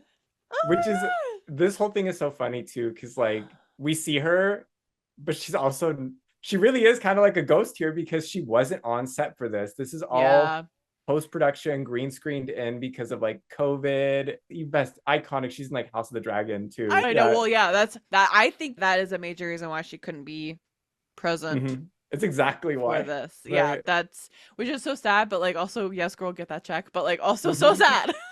But it's a Like, good transition if you think about it. Like Fate Oh to yeah. that. Like, oh Yeah, my no, gosh, for yeah. real. She slays in House of the Dragon too. I'm obsessed. I love Youth Best so much, but also so sad that she couldn't be in this season because Right? I loved her as Farah, and to like this green screen was so crappy. This green screen Yeah. was so terrible. Oh, and you could tell that they tried their hardest to like make it look as good as they could, but also like because of COVID, all the post production on, well, I say most of the post production on Fate season 2 was like done remotely, which is like really scary that Whoa, they had to like remote yeah. in to like do their work. You're so right. Oh my gosh, like Dang, that must have been so hard though. yeah, and the delays really shows through how long it took to get season Yeah. 2 out. It really did. And like, yeah.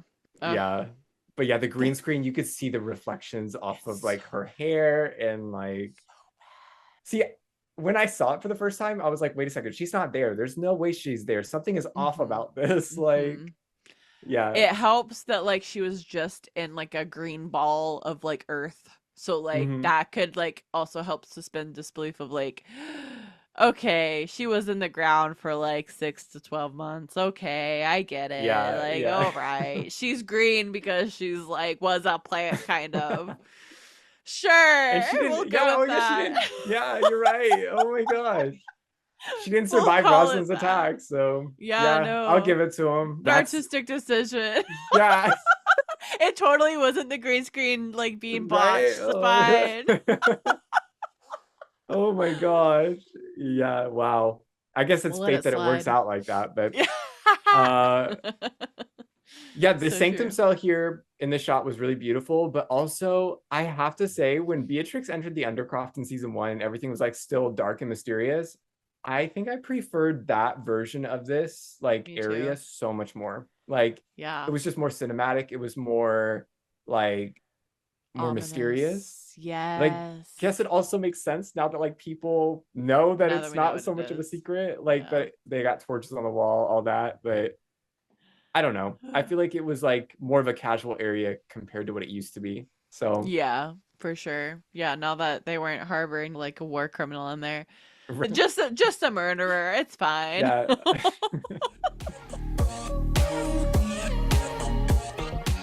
Back in the old cottage, the Winx meet with Miss Dowling's spirit, who reveals she used magic and called upon the natural world to preserve herself before giving one last goodbye and reflective lesson about unlocking transformation magic. And like this answers the question of season 1, like her eyes lit up in that moment, like Hmm. what did she do? But at the same time, we Yeah. kind of figure out like she's dead. Like this is not, Yeah, this is it's her, but it's final. not her. Like, yeah. Yeah. So I was so sad when like she said that. She was like, "No, like I'm dead. Like I didn't no, survive this is this. it." Like, Yeah, I was just like, "Fuck, man. Like that's terrible." right? Like, how'd you die? Oh, yeah, this lady lifted me up and snapped my neck. It was pretty bad, Yeah, you guys. like of Like, course. Yeah, like of course I'm dead. Duh. but Like ugh. the fact that she called upon the natural world to preserve her, can we talk about that? Because Mhm. do you remember in season 3 of Winx Club when the tree was like, Yes, yes, yes. yes, and like, Yes. After yeah, after a face off with Valtor, right? yeah, yeah, yeah. Yeah. And the natural world had preserved Farragonda, And you know who found that out, Flora, Flora. in Yeah, the in season 3? yeah. And she was Oh like, my god. oh, and that one is like devastating too. Like, but like this one But has a really yeah, because Farragonda actually lives in that one. We Mhm. can't have people die in a kids show, except for Naboo, apparently. Nabu, yeah. Oh my gosh, why are we fans of the show? I cry. Oh my god, but like even like the emotional. Oh my god, now I'm just thinking about like season 3, like when Flora is like communing with nature about it and she like cries because she hears Hmm. about like what happened to Farragonda, and Yeah, then like oh my god, it's so beautiful. And then that Riss, oh, oh the soundtrack in that. I watched like the 4 Kids version of that, but I also saw the Rye version, and like it's both devastating. Like regardless of which one you yeah, watch, like yeah, this is it's a sad moment. It Like is. Yeah. just And it's just, yeah.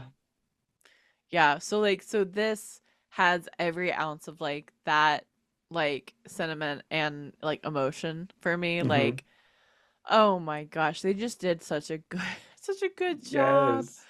Oh, And I think like the way that she described like transformation magic, it's such a good allegory for like the real world of like yeah. when you can come to peace with like yourself and like accept what is, even like in the positives or the negatives, Yeah. like just kind of like flowing through that. That's like a big part of crafting your own destiny. And like I think that that's such a beautiful allegory for Winx Club because like that's always been Winx Club if you think about it. Like Yes. when Bloom unlocked her powers in the first episode, Mm-hmm. like she knew what she had to do in that moment. Mm-hmm. And Yeah. I think that that's like such a big thing. And like I think that a lot of people go through life where sometimes we have to change and unfortunately we Yeah. have to change through tragedy and that's like a really common thing. But yeah, I love the message of like we have to come to peace with all of our emotions regardless of how positive or how negative things are and we can't just focus on like one side of it. There really is a balance between light and dark. Yeah. Yeah. Oh, that's so beautiful. I love it. Same. Oh my gosh. The next scene where Bloom and Dowling like go take a walk as Bhavani like learns of Bloom's disappearance and orders Beatrix to like keep it hush hush. Meanwhile, like Beatrix texts Stella that like oh Bhavani knows, like giving her a heads up. Like so the girls formulate this plan as to not get caught.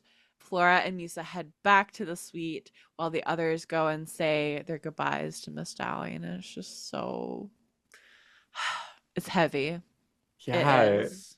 Oh my gosh. Like Beatrix, we know she's on a team of her own at this point, but I don't think that's a bad thing for her, even if it doesn't totally Yeah. end well for her, because she's just doing the best with what she knows and what she's gone through. And like, that's how life Reverting is. back to what's helped her in the past. Yeah. So like, Yeah. she's pulling a Yeah. little bit in there. So like, I think that that's good though, that she's not like totally siding with a straight up villain here. But that's also what like breaks my heart about her as a character because with the way things unfold for her, it makes perfect sense. Like it really couldn't have gone any other way when you think about Yeah. like everything that she's gone through. And so, yeah, that's just rough. Like, It's but rough, buddy. that's the storm, right? My God. Meanwhile, Silva and a team of specialists arrive outside the Blood Witch HQ where he eventually goes over a plan to quickly strike before they can react.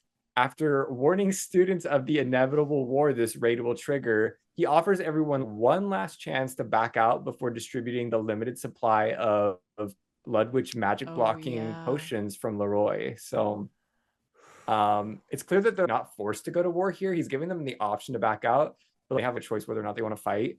So I think it's Hmm. good that they're not just using them as soldiers and like, I know these teenagers. yeah, God. Unlike in actual Winx Club, where they're like, mm-hmm. nope, fight all these like decay rot Yeah, monsters. Red Fountain is literally a military school, like, Hmm. and it's not so much like it's seen a little bit in the show, but like I know that in the later comics, like there's like this big Heraklion war arc, and that's like a big thing of like Sky and Brandon going off to war, and like the girls are devastated, and yeah, Damn. That's yeah, heavy.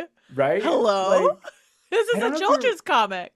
do you remember the episode? It was like at the end of season 3 where the guys had like different suits on. They had like this like these shoulder pads and like things Oh like that, yeah, and they like the like went to go helmets. save the witches of Cloud Tower, like Yeah, being yeah under Valtor's spell.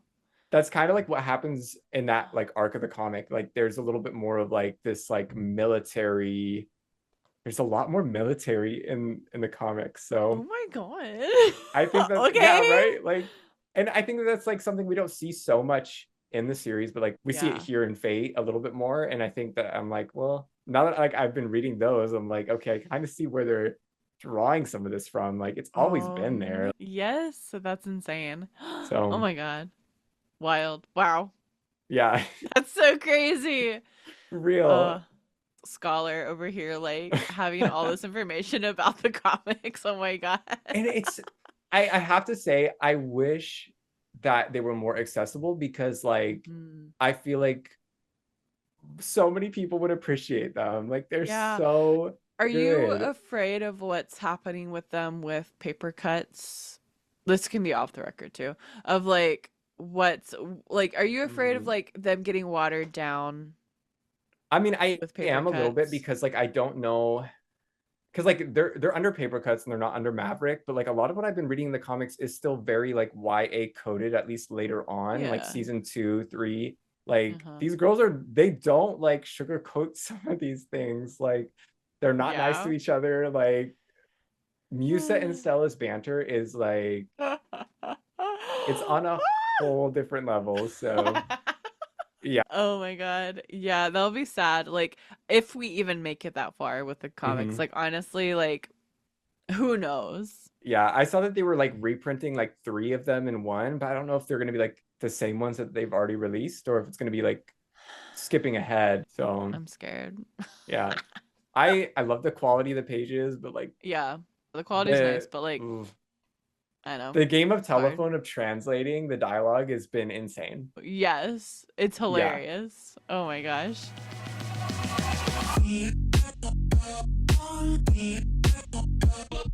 You're listening to the Winx Forever podcast.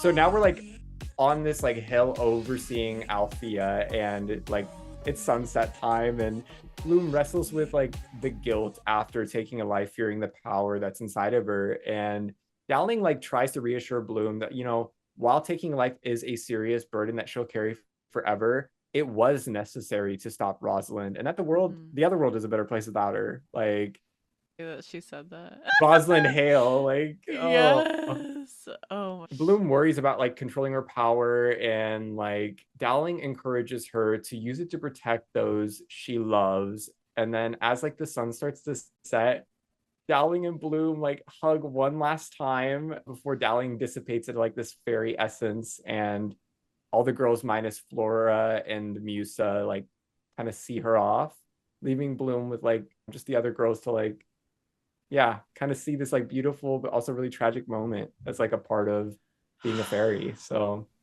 What does this scene remind you of? Daphne saying goodbye to Bloom in Secret of the Lost Kingdom. Yes! Yes. Yes! Oh my god. It's so perfect. Didn't you make a Yeah. TikTok of that actually? I Someone did. did. Yes. Okay, yes. Yes. It's like you did. Yeah. Like Oh my god. the mirroring there was So perfect. it So was so good. It was so and that's what I like good. is that like they're definitely taking from moments like this or they're matching the energy of moments like this with what they're doing here, Mm-hmm. even if it's not exactly the One to same. one. Yeah, Yeah. totally. I agree. Like Farrah is like very much Farragonda, but like also Also not. Daphne in a way. Yeah, yeah. If you think about it, Yeah. like Daphne, because Daphne dies and so does Farrah. Mm-hmm. So yeah. Man. But something to take note of is that we know that when fairies die, as Flora said, they release life essence, and we see that from Bloom killing Rosalind, and of course Farrah now dissipating into the Mm-hmm. sky. Something to keep in mind for next episode. Wait. Okay. Yeah. Oh wait. Yes. Oh wait. But we yeah, because what we do see, right? Like, oh, I I had lost it. Like when I was doing this rewatch, I was like, oh my gosh, wait a second, like, So she's not a fairy. mm-mm. I'm crying. I'm crying. Right? And it makes Oh perfect sense. no. Oh Like my that's god. what like it's so fun and exciting, but it's also like it just makes me miss this show even more. Like, I'm just like, oh, No. that's like I know.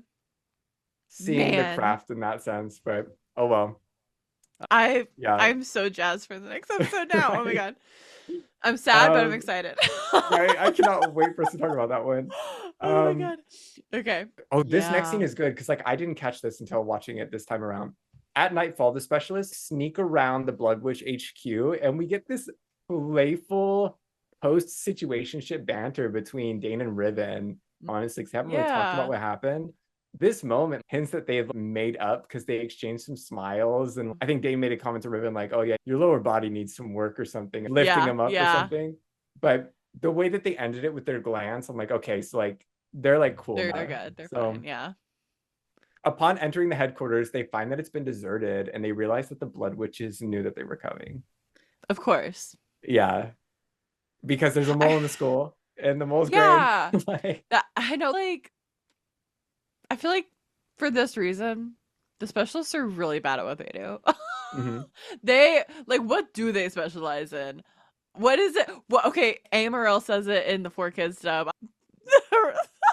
I thought you went to a school of bravery, not botchery. Like Yes. that's literally what happened. Like same. Like that is literally what happened. Yeah. Oh my Oh my god. gosh. When are the specialists gonna get here? Oh my gosh. It's... I'm crying. Okay. But yes, like this is like you guys are so bad at your job and you have one job. Like yeah. do But better. we also find out too, there's also a second mole here because, Oh yeah, wait. yeah, so back in Rosalind's office, Beatrix is drinking at the headmistress's desk. Oh, I guess what was the headmistress's desk? It's not Rip. anymore. Before answering a knock on the newly created door where the bookshelf used to be to the Undercroft. And Sebastian enters and she's like, oh, it took you long enough. And he's like, oh, can you cut the lights? Like all of them. And then we see Beatrix channel her magic, which Which she kills hasn't had for electricity. like 2, 3 episodes. Or at Two least we thought episodes. she didn't. Yep. Like, or maybe she hasn't. Who knows? Maybe she's had it this whole time. Maybe she hasn't. But Yeah. point blank, she cuts electricity to the entire school. And then we see like an army of scrapers venturing into the school before it cuts to credits. Filled. Yeah, sending the So scrapers bad. through the Undercroft. Ugh. Evil, but So also mean. like makes sense too. Like if you want to like overthrow and not like go unnoticed. Love this cliffhanger because it kind of tells us like who the mole could have been that tipped off the fact that like the Blood Witches, who tipped off the Blood Witches to leave the HQ because Beatrix was sitting in the office. Mm-hmm. Like she's heard a lot of these like conversations that have taken place. And we know that because when Beatrix was eavesdropping, like you could see her use her magic in the air to like hear what was going on behind closed doors. Mm-hmm. So Yes, though. yeah. Wait. Oh my gosh. Air fairy. Well, presumably. Yeah. Yep. But Oh my gosh. yeah, love this cliffhanger. But like at the same time, there's one thing that did kind of bother me about this scene.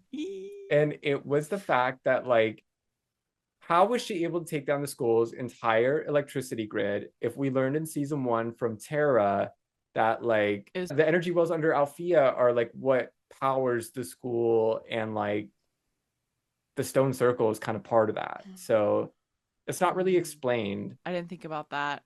Unless like we'll think about it too.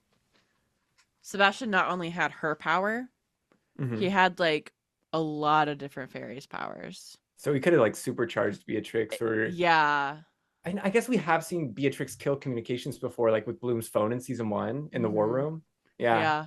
Yeah. So maybe it is possible that she could do She was that, supercharged. but yeah, it would have been Yeah. nice to get like a little bit more of an explanation. It's like, oh, I didn't know she could just like take down everything, the entire power grid from the headmistress's office. Like, Yeah. Yeah. yeah, Oh, yeah, but also maybe there's a special connection and maybe she has the keys. You know what I mean? The keys to the ah, magic power because who would need that power? Probably the headmistress of the mm-hmm. school. Yeah, I guess that makes So, sense too. yeah. Overall, insane episode. Like, what a journey. It was so sad and then it was happy for like a glimmer and then it was sad some more. Right? Like that was just like the emotional roller coaster of this episode. Mm-hmm. Oh my god. But of course we like to end all of these recaps or rewatches with our fate forever moment. So Dane, what was your fate forever moment in this Ooh, episode? I will say Flora in the Resurrection Plant gave me like Flora and Murda vibes Oh from the my god, original Winx wait. Club. Yes. Yes,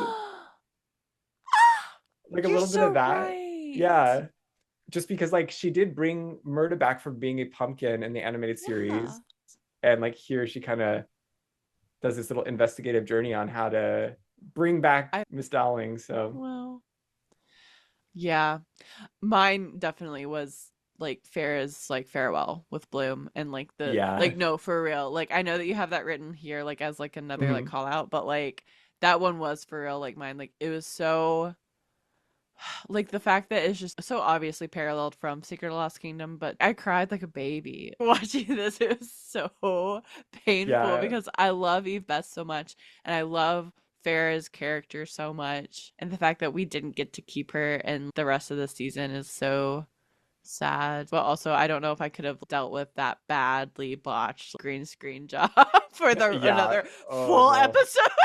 Yeah. So probably good on their part. But yeah, dude, like it's crazy. But something to note too, some little trivia. Obviously, every episode in the season is a little nod or nudge towards a piece of fantasy, like literature or something in the real world. And this episode is called Poor Unfortunate Souls, which is obviously a reference to the song title in The Little Mermaid, sung by Ursula the villain.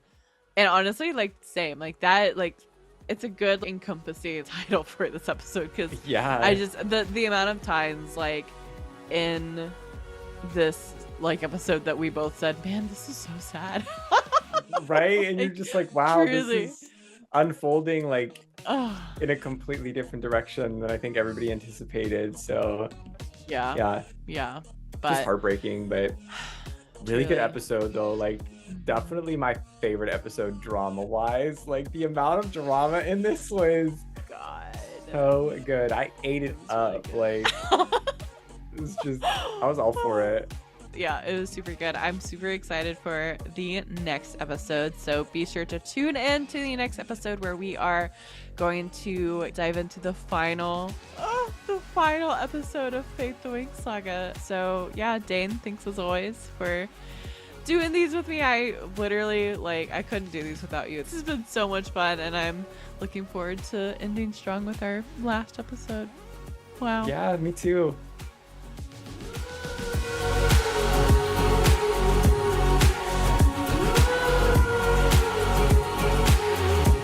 Thanks so much for listening. If you enjoyed this episode of the Winx Forever podcast, be sure to like or subscribe on your preferred streaming platform so that you're notified when new episodes are released.